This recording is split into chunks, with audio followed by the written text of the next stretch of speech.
A famous rant about the power of television to control our culture and frame political issues by the character Howard Beale in the 1976 film Network still rings true today, almost 50 years later, when he shouted, "This tube can make or break presidents, popes, prime ministers. This tube is the most awesome force in the whole godless world, and woe to us if it ever falls into the hands of the wrong people." Unfortunately, it did fall into the hands of the wrong people, the wrong corporations and Operation Mockingbird assets, and they're using the same propaganda techniques perfected almost 100 years ago now by Edward Bernays to wage a cultural Marxist war on Western civilization.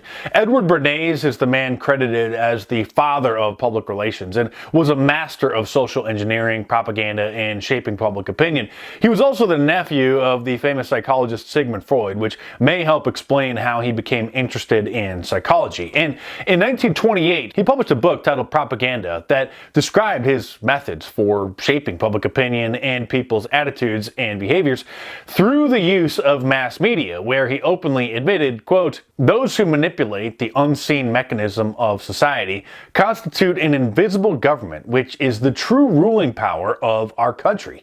We are governed, our minds molded, our taste formed, our ideas suggested, largely by men we have never heard of.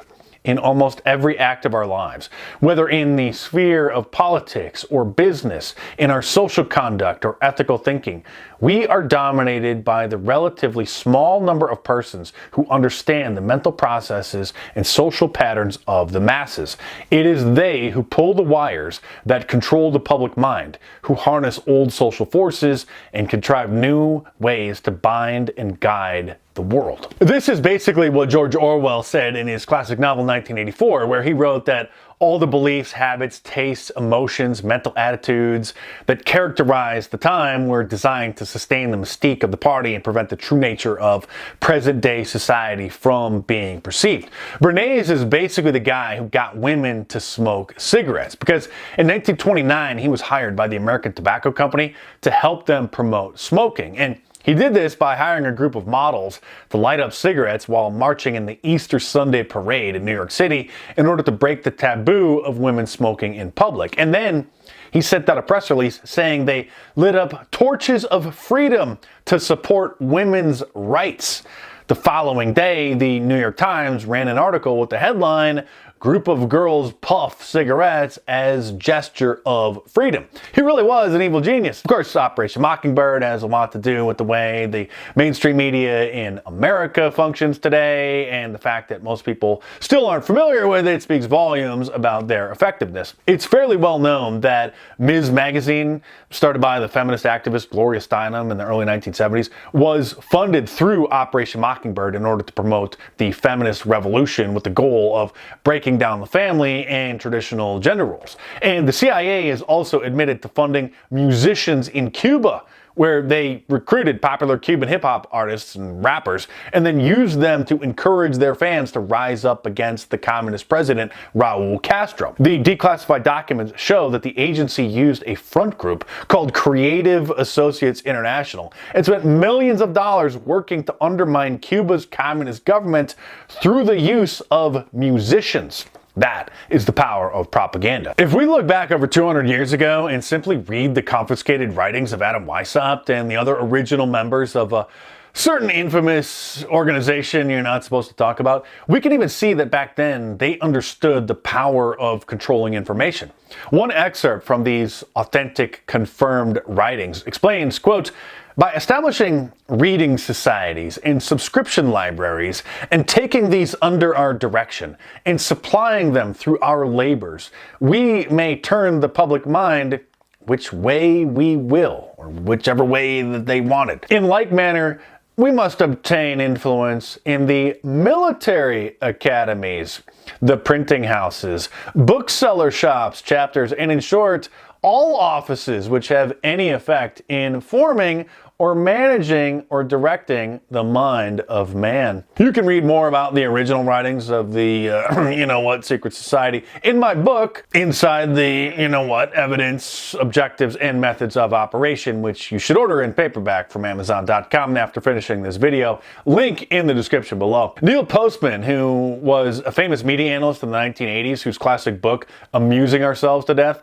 Public Discourse in the Age of Show Business, explains that television as a medium compared to books and newspapers is extremely limited in its ability to transmit quality information because it's packaged into small sound bites and brief segments that are only 2 or 3 minutes long, which can't even begin to convey the details, historical context, or complex ideas needed to deliver complete and quality messages to the audience. Decades ago, he concluded that our mass media-infused future may be a mix between an Orwellian nightmare and a Huxleyan circus, saying, "In an age of advanced technology, spiritual devastation is more likely to come from an enemy with a smiling face than one whose countenance exudes suspicion and hate."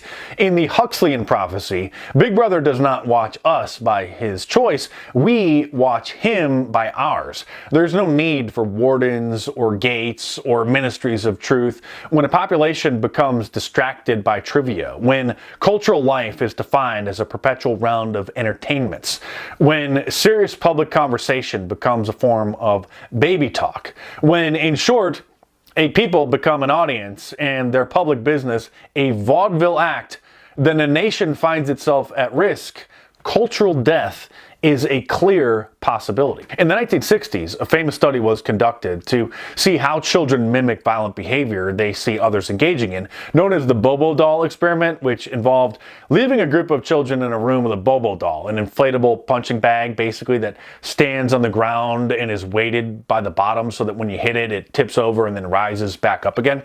And the researchers found that even though the Bobo doll was in the room with the children, along with a bunch of other toys, they mostly ignored it until a research participant came in the room and started hitting it. And then, monkey see, monkey do, the kids started mimicking the behavior and punching the doll.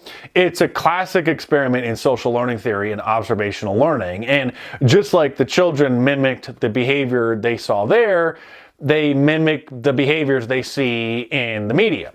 Another shocking phenomenon regarding people being influenced to say or believe things which clearly aren't true can be found in the Asch conformity experiments in the 1950s conducted by psychologist Solon Asch, which showed that most people will abandon their own beliefs and opinions and conform to those of the majority group so that they don't feel ostracized. One of the experiments involved groups of people who were all said to be participants in the experiment, but all except one were actually actors and in on it. And then the group was shown a card with a line on it, and then another card with 3 lines on it, each of them labeled A, B, and C, and they were all different lengths, and then asked which line was the same length as the line on the first card. And all the actors were told before the experiment to pick a line that wasn't the same length. And what the experiment found was almost always the one lone person not in the know, the actual test subject, would agree with them. The experiments showed that the subjects would just go along with the group, even doubting their own perceptions when everyone else was claiming that a different line was the same length. In order to avoid feeling like the odd man out, they would just simply agree with everyone else. In leading the moronic masses like marionettes are the high priests of Hollywood, whose puppet masters employ the halo effect, which is the psychological phenomenon where someone's impression of another's ability or value is influenced by their overall thoughts and feelings about that person. So when someone has a favorable view of a celebrity because they enjoy their films or music or whatever, most people, the dumbed down masses, literally see everything that they say or do in a favorable light and think that they're an expert or that they're espousing some profound wisdom whenever they express their opinion on something. Me, on the other end, I'm just a guy in my kitchen on a laptop. Technically, I guess I'm a media analyst with a bachelor's degree in communication and a passion for the truth. So if you like watching my monologues like this, then you'll really love reading my books. So order Hollywood Propaganda, How TV, Movies, and Music Shape Our Culture, or The True Story of Fake News in paperback on Amazon.com, or download the ebook from any of the major ebook stores. My books are a lot more in-depth and serious serious than my videos, which I do like to clown around in, but I'm also a very serious person. So head on over to Amazon.com or click the link in the description below and check them out. Sei sotto un cielo sbagliato.